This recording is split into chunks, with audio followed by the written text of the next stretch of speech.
Well, see, the funny part is I get told so often that, Darryl, you're not approachable. Darryl, you're intimidating. I have been told I'm not approachable. And therefore, the women your mother warned you about that's one of the reasons why it was born, because people might not find me approachable. Rachel, your thoughts? Yeah, I'm apparently definitely not approachable. So the three of us are just assholes. Well, I don't think that I'm an asshole.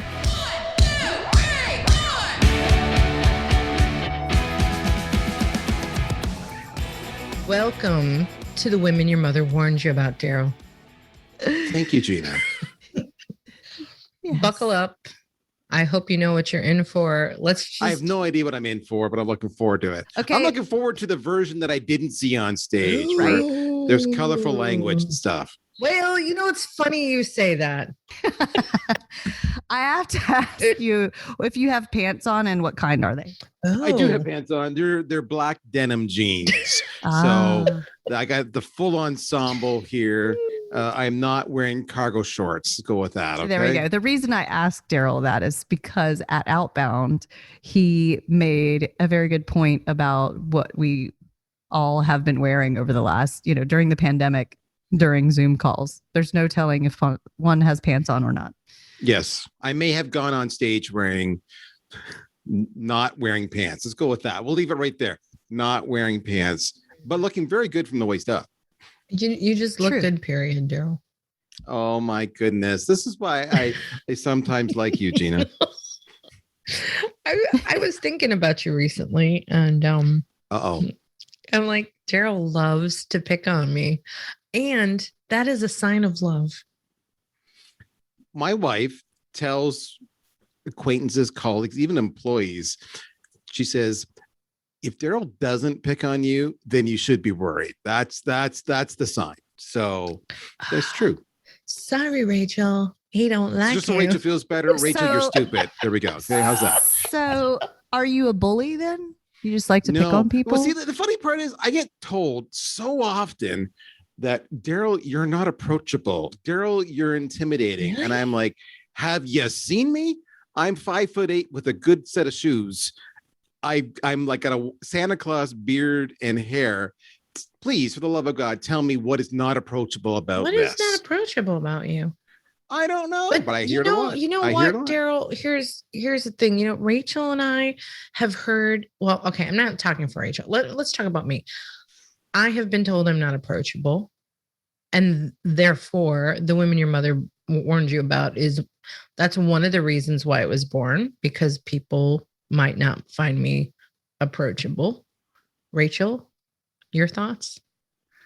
Yeah, I'm apparently definitely not approachable. So the three of us are just assholes. Well, I don't think that I'm an asshole. Well, wait. I might vote on that. It makes us women your mother warned you about, which brings us to a very important question, right, Rachel? Yes. And I'm going to finish about myself because y'all got to talk about yourselves. I've been told that I am not approachable, and I don't know. That's all I have to say about that. But the question is, I find you very approachable, just so you know. I mean, we met for the first time at Outbound, right? And you didn't scare me away. That's good. But it's because I didn't marry you.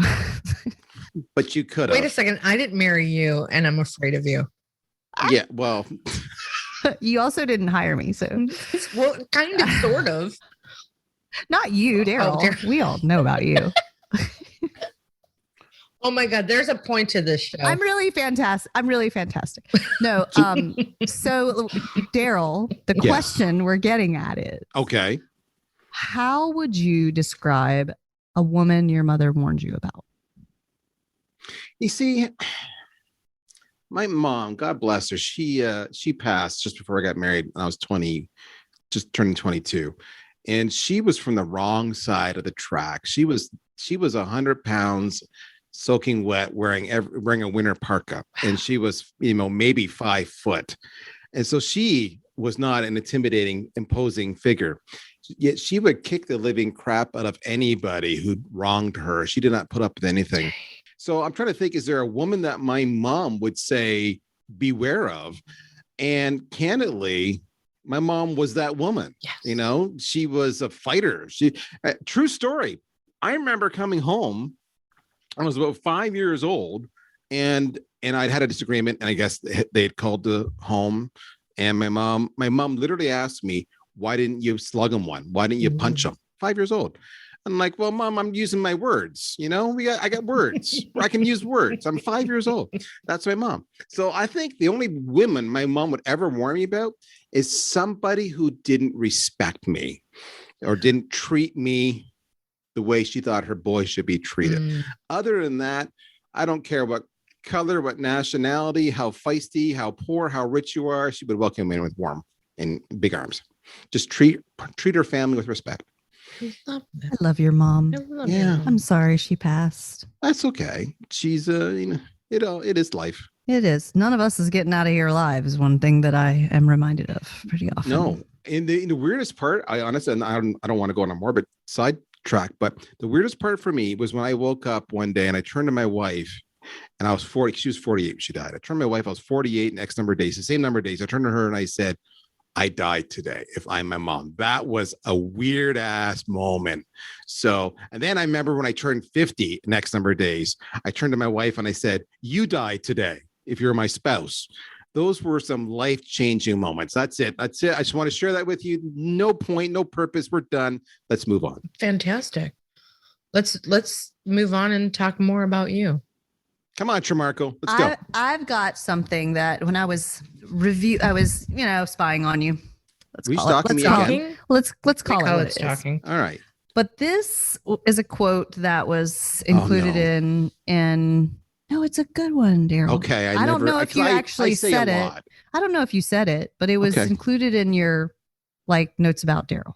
Okay. Success starts with telling the world you're a success and that you can help them. Yep. Did you say that or did you not say that? That's probably a paraphrase, but that's the gist, right? It goes back to mindset. We talk about mindset a lot. If you have the mindset that you're not a success, you're in the mindset you're going to lose, you're the mindset that you suck, then it's a self-fulfilling prophecy. Remember, I spent more of my career in marketing than I have in sales, but there's an expression that applies to both crafts, which is perception is reality, right? So how people perceive you is how they will treat you. So if you project success, they will treat you as a success. That's one of the things I say to so many people. I had so many people come up to me. Outbound was a good example. They're like, oh, but you're Darryl. Like, you're Darryl Praill. I didn't know who you were when I met you. I was like, who's this guy? Point, I don't know. You don't seemed know. approachable, but I didn't know you were important. And then later I was like, oh shit, he's important. I should have been nicer. Yeah, but the reality is that's just a projection. I'm like, listen, you just project that you're smart, even if you're not. You say it with confidence, and life is good to you. So yeah, the reason that I brought that up, and I thought it was so powerful, is because Gina and I talk with a lot of our guests about the imposter syndrome, and I just thought it was so on point to what we talk about oftentimes, because we forget sometimes with our level of skill, even if you're new in whatever it is that you're selling or providing, you still know more than the people who are seeking you out. And if you put yourself out there as a success and a knowledgeable person in your field, and that you can help somebody, you just start by helping somebody. And we just get bogged down of oh, that person has more experience than me, or a better landing page, So yeah, the whole imposter syndrome is, it's rampant, right? We all suffer from it. Something fierce. My wife even says to me at times, she's like, because I have changed jobs, and every time I change jobs, I may have packaged myself up with this, implying I have a certain skill set, a certain tenure, or a certain capacity that I might have been generous on and a little bit liberal with my presentation of my abilities. And she's like, how can you do that? You're lying. Now, my wife is sweet as hell, right? I'm not lying. I'm presenting what's possible. Smoking. All right. I'm not going to say I'm a brain surgeon, because I'm not. That's not possible. But I am going to say, I can do this or I can do that because I know my skills. Plus, I'm surrounded by people like Rachel, and Gina who know their skills and are connected to me. And if I need help, I can secretly go to them and say, Psst, guys, what do I do here? Because I don't know what to do. And they will help me. Yeah. So yeah, there's a little bit of that for sure. That actually reminds me of an improv thing that I would teach my performers. Their job as improv performers on stage was to know a little about a lot. And it was, you could call it a smoke and mirrors thing, but when we get on stage and the audience gives us a suggestion about something, they want to see it played out. And sometimes you get that suggestion, you have no idea what they're talking about, like hydroponics. Yeah. True story. Still don't know what it is, but had to do something with it. It's not that. It's not that. It's not. It's growing plants with water. Oh, right. All I knew is I'm like, No soil. hydro. Right. Rachel's smoking a pretend medical marijuana is what she's pretending to do right now. That's right. I wonder if they'll give me some of that for my knee. So our job was to know a little about a lot. And the performers would get really frustrated. Like, well, I don't watch TV, so I don't know what's going on in current events. I'm like, well, then watch a little bit of TV. I don't know, like get on TMZ, know some common celebrity things, know a little bit about a lot. You don't have to master it. You just have to know a little bit. So the advice I gave both my kids growing up over and over and over again, and they used to roll their eyes at me, they don't anymore, was like, guys, you need to read the news. You need to follow sports. You don't need to be a sports diehard. I don't need to know the stats on every player, but I need to know that, Milwaukee just won the NBA championships, first time since 1971. Or know that in baseball, you use a bat to hit a ball. I mean, you use a bat to hit a ball. That's all I know. That's right. RBI stands for runs batted in. But, other than that. Exactly. Who's on first? That's it. Who's on first? Right? There you go. Abbott and Costello, by the way, right? Exactly. These are the kind of things, pop culture. Right. But you just need to be aware. And I said, and they're always like, well, why? And I'm like, because life is about relationships.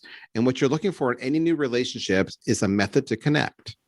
And I said, so there's two things you need to know in relationships. One, you can connect on hydroponics or the Milwaukee Bucks and sound a little bit like this, right? Just a little bit to get going. And I said, the second thing, if you ever want to connect above and beyond having just a little bit of knowledge, is to ask questions. So that's why anybody who asks questions is awesome at sales. And the questions are never about you, they're about them. So I'm like, I remember saying to my son when he started dating, I'm like, I remember him saying to me, I got to meet the parents. I'm kind of freaked out. So this is easy. You just go to the mom and say, well, what do you do? Tell me a bit about that. Do you like it? How long have you been doing that? What's the best part of your job? I said, go to the dad, do the exact same thing. I said, and shut up. And I said, and they will talk and talk and talk because people like to talk about themselves. So I said, a little bit of news. You ask a few little questions. I said, and life will take care of itself. And they've come back now and they said, yeah, you were right. But meanwhile, the parents of those boyfriends or girlfriends are like, what a nice boy. What a nice young man. He's so nice. Pro tip for knowing about the news is if I don't watch the news and I do have a grasp on what's going on, because you can just get on Twitter and see what's trending and the top 5, what's going on for the day. Yeah. Or if you hop on Facebook and scroll around and everybody's talking about something, it's probably worth just knowing a little bit about. I always know about the big stuff because you can't avoid it if you're like looking around in that manner of like what's going on rather than, trying to get too deep into everybody's life. I just kind of look for an overview, which Twitter's good for that. So what I do, I am a bit of a news junkie, if self-admit it. But if you want that high level, Reddit, another great resource, right? You can go. You want to go to the R News. There's a concept. It's not I read it. Everybody, it's Reddit. It's not I read it. No, that's a whole different thing. REDDI. Yes, you got it. Okay, I'm writing that down. So, I love something like our politics, especially because it's mostly American politics. I just sit in there, read it, and I find it the most entertaining thing going ever. So there you go. Yeah, you make a really good point. And, I was conducting an experiment about listening and asking questions. It must have been last night.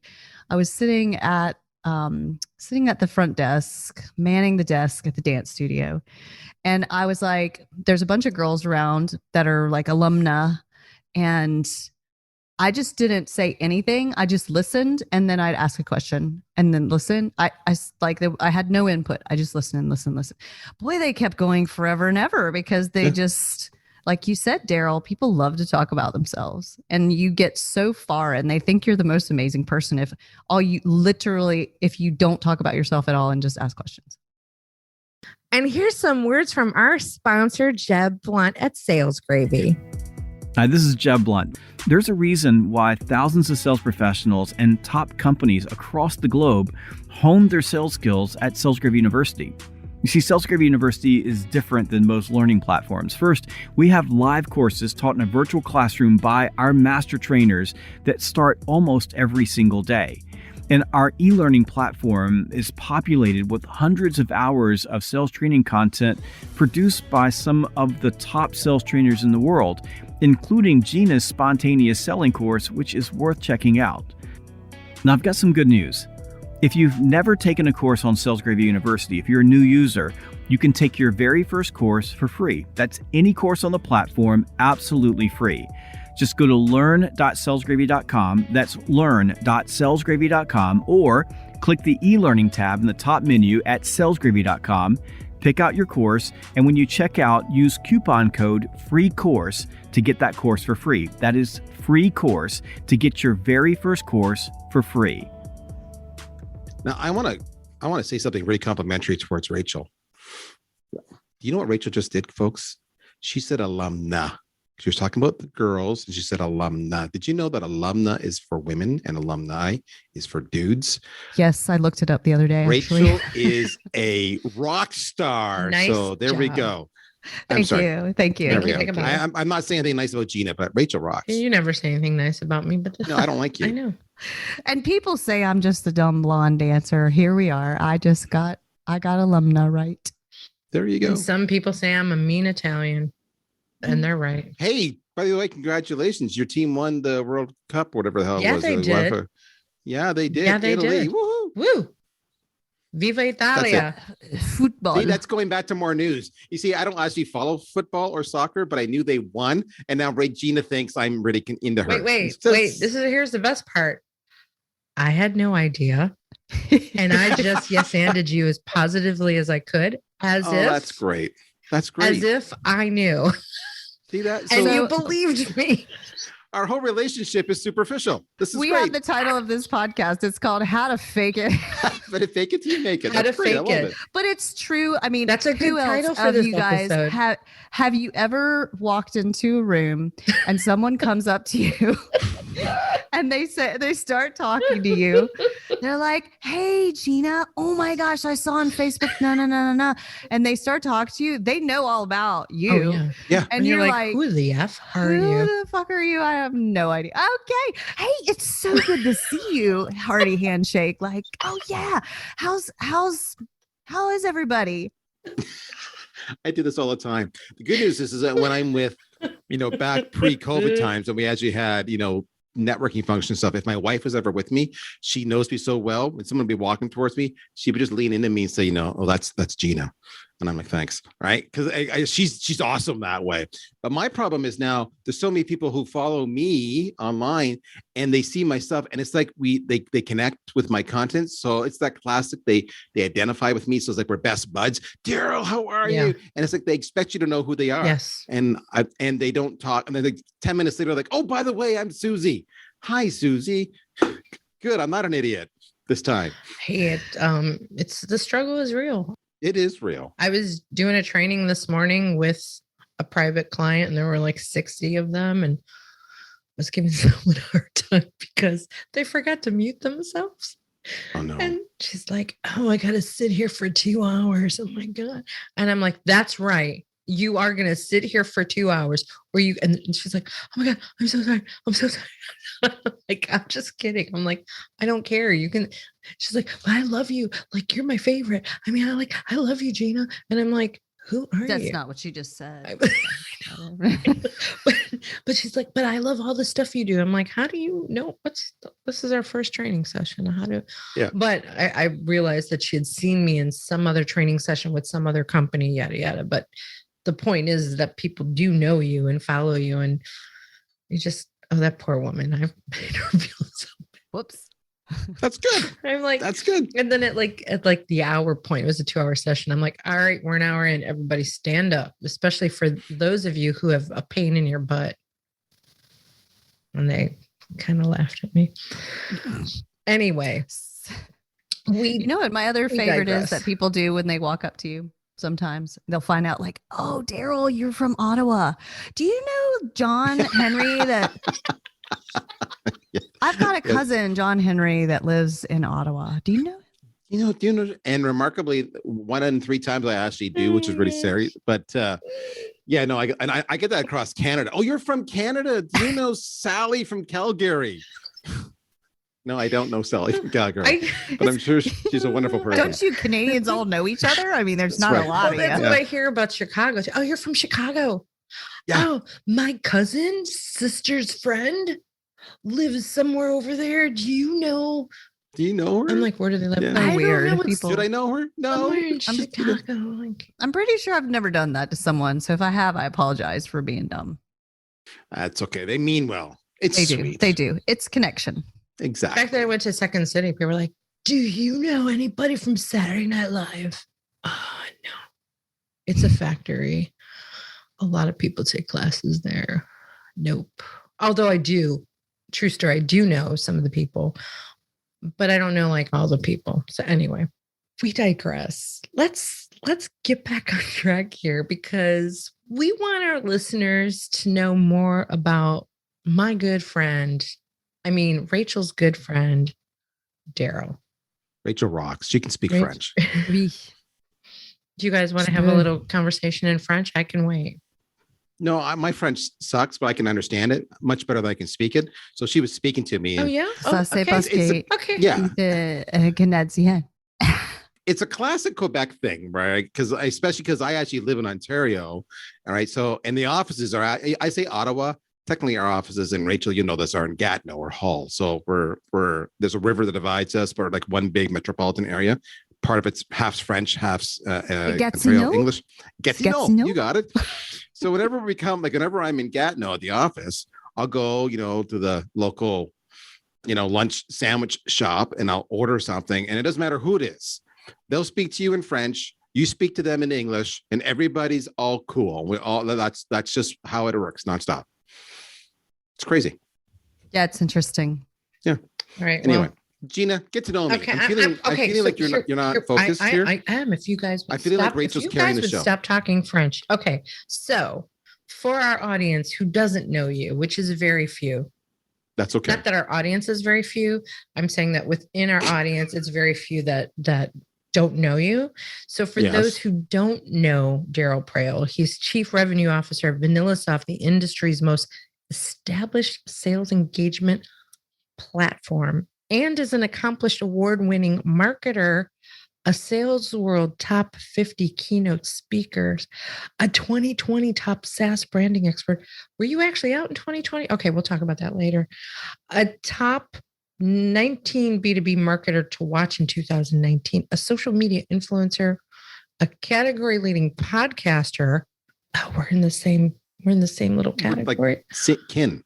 And a serial entrepreneur. Dale has raised, this is what I love, has raised almost 100 million in venture capital, acquired, merged, and taken companies public, been hired and fired, and worked for companies of all sizes. I'm so ecstatic to be part of this world with you. See, I didn't even know you were that important until right now. See you're getting confused with the marketing. Remember, my marketing roots come out, right? So you just got to ignore that stuff. Well, I love the part somewhere here. It says you're a veteran vice president of marketing and an occasional vice president of sales. I want to know what the occasional vice president of sales is. Sure. I mean, as I alluded to earlier, I've spent way more time in senior marketing roles than I have in senior sales roles. And, but this all began, so my background is I'm a computer programmer. That's what my education is. And, after I finished university and I watched all my really cool friends who in year 1, by year 3 had become nerds and geeks. And I'm like, this isn't for me. My first job, I was selling photocopiers because I'm not going to be coding. What am I doing? And I sucked at that after 6 months, I sucked at that. But boy, talk about learning lots of life lessons, going door to door, trying to hawk your wares to, mechanics and lawyers and paralegals and everything else. And I went back to coding, and I did that for upwards of 6 years. And then I got from there into sales. I became a sales engineer, then product manager, product marketer, marketing, and then went back into sales and marketing and back and forth. So I've been both jobs. I specialize more on the marketing side for one simple reason. I liked them both. I was reasonable at both. I hated quotas. So in sales, right, you go to the end of your quarter or month or year, you're like, yes, whew, I've done it. I hit my number. And the very next day, you're back to zero again. And they're all over your ass saying, what have you done for me now? And I'm like, I don't care. What have you done for me now? Mm-hmm. And so that's when I said, I don't need this anxiety all over me nonstop, this anchor. So I went more marketing, but then I kept getting what kept on happening. True story, over and over again, was in companies I would work at, the sales leader would eventually not work out. Let's go with that. They would not work out. And then I would be given the job of doing sales and marketing, or be doing sales. Just like at VanillaSoft, I was hired as a chief marketing officer in July 1st of last year. Things didn't work out. Let's go with that. And then I was appointed CRO. You see a trend here? So, but it was interesting because I haven't had a sales role in I bet you 10 years, an actual active bag carrying quota owning role in probably 10 years. And that was my one concern was would the quota, the grind of the quota get to me? And I don't know if it's an age thing now. It doesn't bother me at all anymore. It's quota. It's what it is. What was the turning point that it didn't bother you anymore? I think this is important for anybody in sales who's listening, because I coach a lot of people in sales, and that grind of the quotas is real on them. So I can answer that question. One of the things that was my mandate when I took on the job was to I had some conditions, right? I don't mind sharing them. A couple conditions where I will take the job if I'm allowed to hire talent anywhere in the world that I think is the right fit, because culture is everything. And that I want to make a sales enablement and a rev ops team as part of the whole the organization. And I was given all that freedom. And so there's a couple things.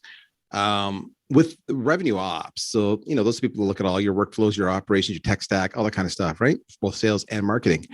And you don't need to know rev ops for this to apply to you. I'm just giving you the background.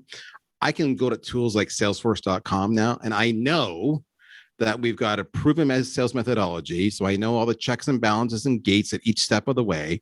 And I know when I look at the pipeline, I know that it's gone through all this vetting, and it's been scrutinized 5 ways till Sunday, because we hammer them on it nonstop, that it's real. The pipeline is relatively robust. So when they say it's going to close next month on the 15th, I'm 80% confident they're right. Maybe it'll slip a little bit, maybe come in early, but it's pretty close. So having that visibility into the pipeline right away says, okay, I'm old enough now to know that maybe I'm not hitting my number right now, but I know my pipeline's there.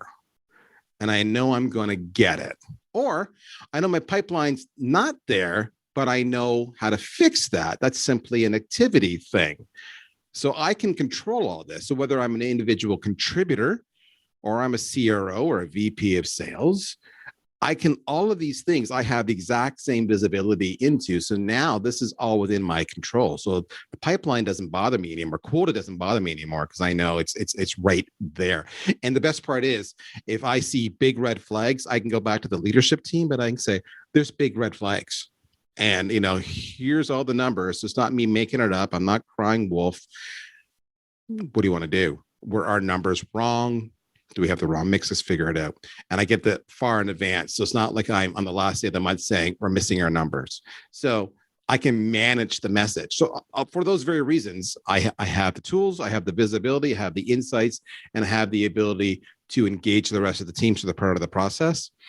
Those fears have disappeared. So it sounds like the fear is gone because the pipeline is full. No. Okay. I want to make sure I want to understand this. No, the pipeline is not always full. But when the pipeline's not full, I can see the pipeline's not full, and I know what I need to do. Okay. And I can see it far enough in advance, right? That's because you thing. have the tools to do so. I have the tools, but it's not just that. I also have the discipline. So in other words, it's not like I think the pipeline's full and then 80% of my deals don't happen. That's just called bad sales qualification. That's what that is, right? So I know that what I'm seeing in the pipeline is a pretty damn reasonable representation of the deals. They've been vetted. They've gone through checks and balances, and they've been, the rep has scrutinized the opportunity. The manager has scrutinized the opportunity. I've scrutinized the opportunity. My sales ops people have scrutinized the opportunity. So there's been enough eyeballs on it that it smells and looks and quacks like a duck, so to speak. So I want to drill that down a little more, because I think this is really important that salespeople sometimes miss the boat on this, of knowing the validity of the opportunity. Bingo.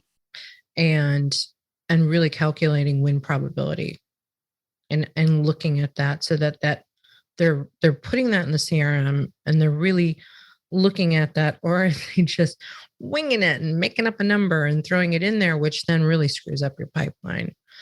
Is there one or two nuggets of information or suggestions or advice that you can give salespeople on this, of making sure that what's in their pipeline, it has validity to it? Yeah, so a couple. And some of the stuff's going to sound really obvious, but it's really obvious because it's what you should be doing. And if this sounds really obvious and you're still struggling, then the really obvious issue here is you. And so, and I say that with love. Yes. All right. So number one, you need a sales methodology. I mean, I don't care which one it is. You can change methodologies. Are you into spin selling? Are you in the med pick? Whatever it might be, I don't care. Pick one. All right. But it's a process to force you to do that due diligence. What's the situation? What's the problem? What's the impact? Right? What's the need? Yada, yada, yada. What's the buying process, etc. So you got to ask those questions. So the sales methodology drives your discovery, your qualification and discovery process. That's the first part. So if you have a sales methodology, that's great. Second thing is, you've got to be the world's biggest cynic. All right. So most of you have happy years. Yeah, we have this pain. Great. You're at 90% of my pipeline, on the stage. You're at proposal stage. No. Just because they have a problem doesn't mean you're the right solution. We want to know, why do they have that? I don't believe you have a problem. That's the cynical part. So if I don't believe you, what am I going to do? I come from, is it Missouri, the show me state? Yes. Where it's the whole, I'm sorry, guys, I'm Canadian. Where it's the whole idea of why. Well, why do you have a problem? Well, why is that a problem? But tell me, why is that a problem? It's nonstop, why, or some variations thereof. Tell me more. Explain to me. Describe this, Ted. Love Ted. So, all those things of vetting it. So if you follow methodology, if you're the world's biggest cynic and you vet it, and you know what the checks and balances are. In other words, it can't move from this stage in the sales process to this stage unless I've done all of these steps. If you follow all that, you're good. You're gold. If you don't follow that because you're lazy, because you're looking for shortcuts, or because it's a lot of work and I really don't feel like doing that right now, or because I'm afraid when I do that, my number's really small and my boss is going to yell at me, then either you shouldn't be in sales, or you shouldn't work for that. You should be in sales. You just shouldn't work for that company. You're smiling, Gina. What are you smiling at? My dog is snoring at my feet. Is your dog snoring? If I put your dog to sleep? I'm hearing it in my head. I'm like, what is that? That's my dog snoring. I know. It's like sitting here going, that wasn't as hilarious as you think. No, I didn't think it was that funny. I thought it was quite insightful, Darryl, but not hilarious. No, it was amazing. I mean, what kind of dog is it? She's a 14-year-old Shih Tzu. A little Shih Tzu, so she's got the jaw that protrudes over the overbite or the underbite, where the hell it is. No, you're thinking of a Pekingese. Oh, we're going to see a dog. We're going to see, what Rachel just did. Like there, yeah. Oh, look at that cutie. Wake up. There she is. She's like, what the hell's going on? You need to talk to my agent before putting me on camera.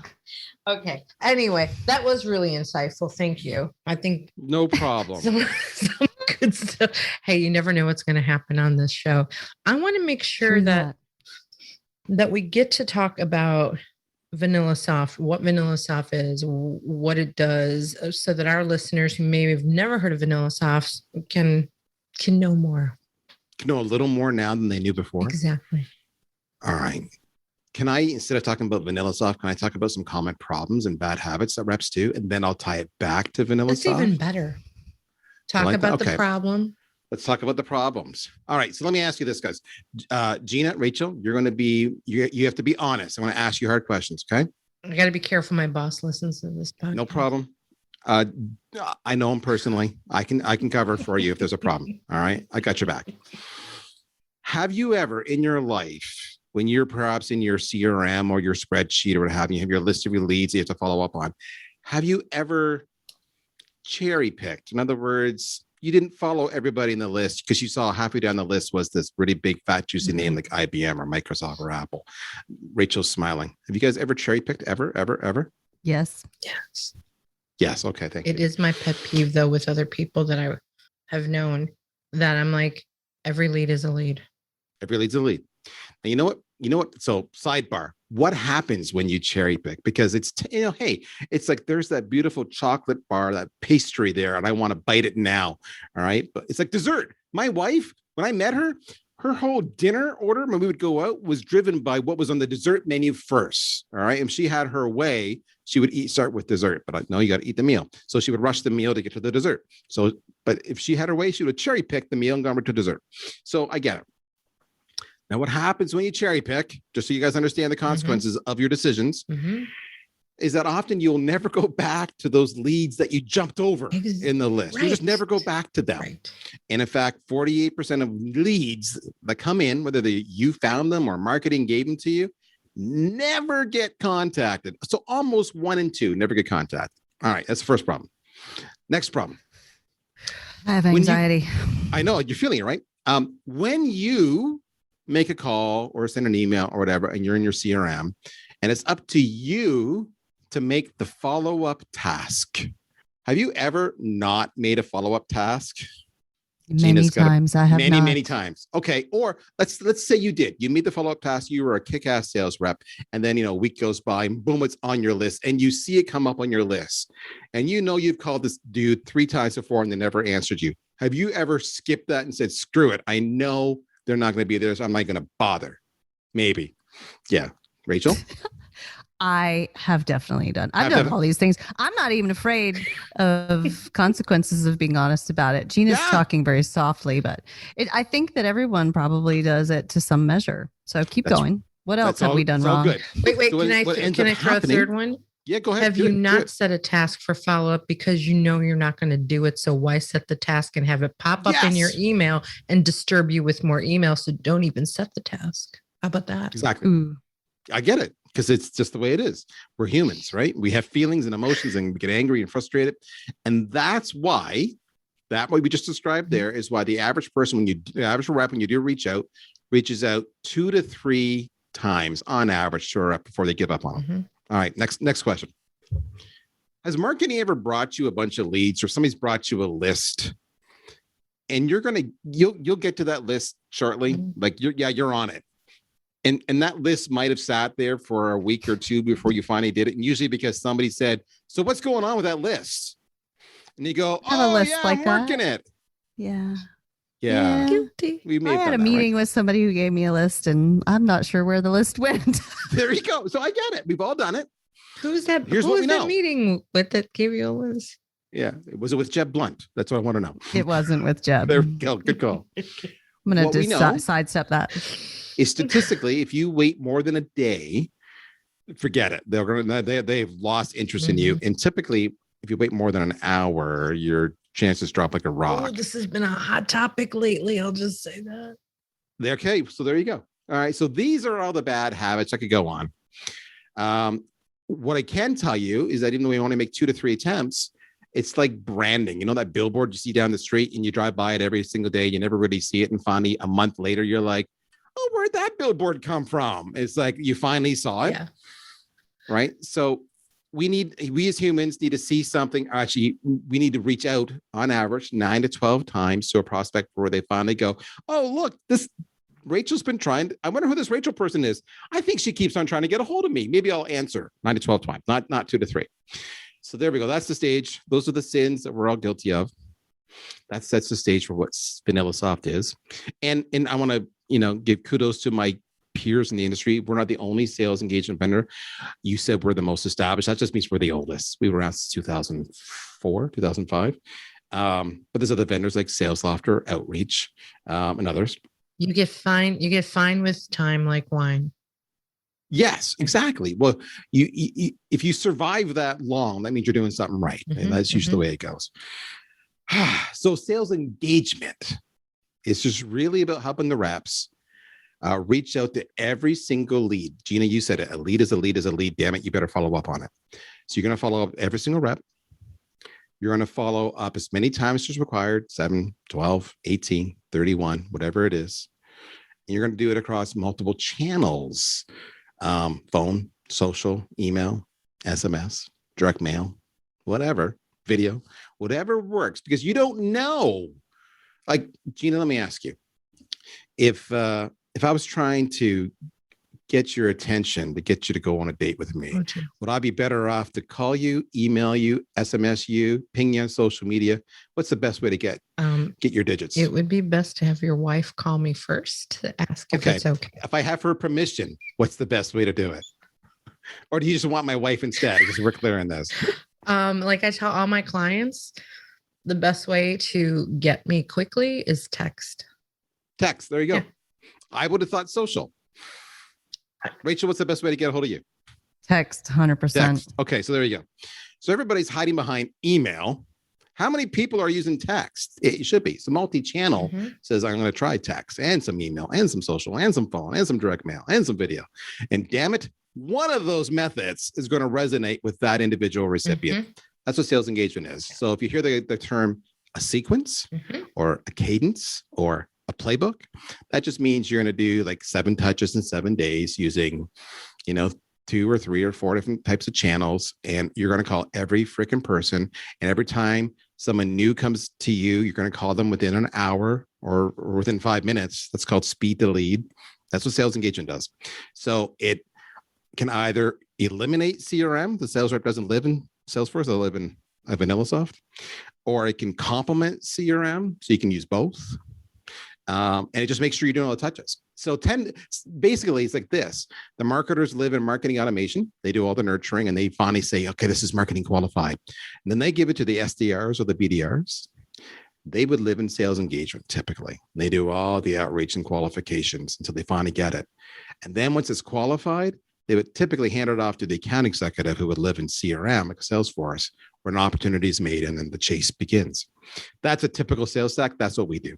That way we make sure we can double or triple your pipeline with no additional budget and no additional staff, simply because you're freaking calling every lead. You're calling them fast. You're calling them often. You're calling them across multiple channels. That's it. That's what sales engagement is. Love it. Thank you. Yeah. And if people wanted to know more about VanillaSoft, where would they go? They can go to vanillasoft.com. They can go to LinkedIn and ping me. They can text me because my cell phone's on my profile on LinkedIn. Nice. They can call me. They can email me. All these and options. they can call your wife. And they can call my wife. My wife is Tracy. She's a sweetheart. We've been married for a while now.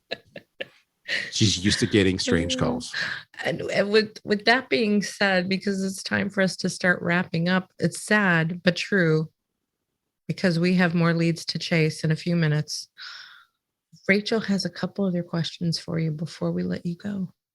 Do it, Rachel. Indeed, I do. She's got that little mischievous look about her, doesn't she? Well, born that way. How would you, Darryl, define the word sexy? Somebody who's incredibly witty, intelligent, with a streak of smart assery in them. Also known as Gina. I was about to say, that sounds kind of like Gina. So you and Tracy better have it out. So go ahead. The reason I married my wife was because I said she was the first person who didn't put up with my shit, who kept me in line, and actually thought my jokes were funny. So all three of that was a home run, and I'm never going to do better than that. Now, it turns out she was also cute as hell. So that was just helps. bonus. But that So what you're saying is that they need to find you to be witty. They don't actually have to be witty. No, they need to be witty. They need to be. If they find me to be witty, that's just a bonus. But Or if they no, I don't need a sycophant. I need somebody I can laugh if they with. pretend you're witty. Yeah, okay with that. witty people don't really like to be around people that just tell them how great they are. They want other witty people. My wife mocks me incessantly. Whenever I do my radio voice, she calls me, you'll see her in the background where Gina dog snores. My wife's in the background going, Sunday, Sunday, Sunday, like the monster truck rallies. So Love it. I love it. That's it. kind of sexy. Yeah. What is the best advice you've ever been given? Oh my goodness. Wow. The best advice I've ever been given, you probably have never heard this before, is decisions are not made in meetings. Meetings are the confirmation of the decisions that were already made beforehand. So if you want a decision to have an outcome of a decision at a meeting, you need to work all the players and stakeholders before that meeting ever takes place and get them on board. That rocked my world and changed my life because I used to go to meetings or sales calls thinking we were having a meeting and a decision was going to be made. And I would always get shot down. I'm like, but my what I'm saying is the right solution, is the right strategy, the right approach. Why are we not doing this? And then I realized through the advice that Darryl, the decision was already made. So you need to get people on board, do the stakeholders, get them advocating your behalf, make them part of the decision-making process, feel like it's their idea, factor in their inputs, all of that. Meetings are not where decisions are made. Boom. Yep. Take some time to process that, Warners. Yeah, that's a deep one. I like it. We have not heard that one before. Last question is, any advice you wish you had been given? I had to figure this out myself.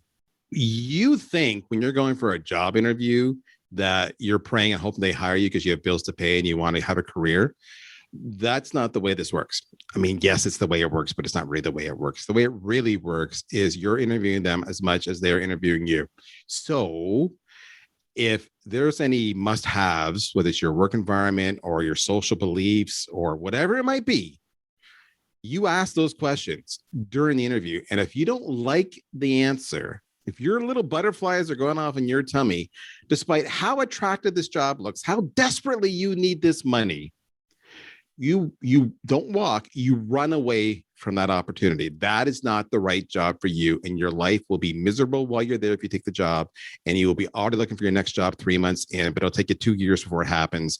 And you'll just be a son of a bitch the whole time you're there, miserable, not worth it. Life's too short. The job you take has got to work for you. There you go. Awesome. Love it. Great advice from Darryl Praill with VanillaSoft. And we hate to have to go. But we have to go. Oh, we have to go. So thanks for being here with us today. Thank you for having me. My mom would not have warned me about you two. She would have said they're swell. Your mom would have. She would have said they got spunk. I like them. Your mom would have hung out with us, or we would have. She would have gone drinking with you. Yes, she would have. She might have dropped an F-bomb with you guys. I think. Yes. Like food and love. And, exactly. All the good F's. All the good F's. All the good F's. Well, we got to wrap up this episode. Say goodbye to Darryl. Thank you, Warners, for listening to this episode of The Women Your Mother Warned You About, powered by Sales Gravy. And if you need to up your game and chase those leads and you're struggling, salesgravy.university is the place you want to go, because you can find me and Rachel there. And you can find us at womenyourmotherwarnedyouabout.com, and you can find us at salesgravy.com, and you can find us on all the social media channels, and you can find us visiting Darryl in Canada. So there are so many places that you can find us. And Rachel, any last words before we say au revoir? You can find us. I was trying to think of some kind of like Dr. Seuss. You can find us over here. You can find us over there. You can find us everywhere. Yay! My final parting words would be, if you found some value in this episode, then please share it with someone you know who might benefit from hearing us. And that way we can spread more love to more peeps. Fantastic. All right, we're out of here, Warners. See ya. Au revoir. Bye. This really will get serious soon. Yeah, it doesn't have to. I don't think anybody wants it to be serious.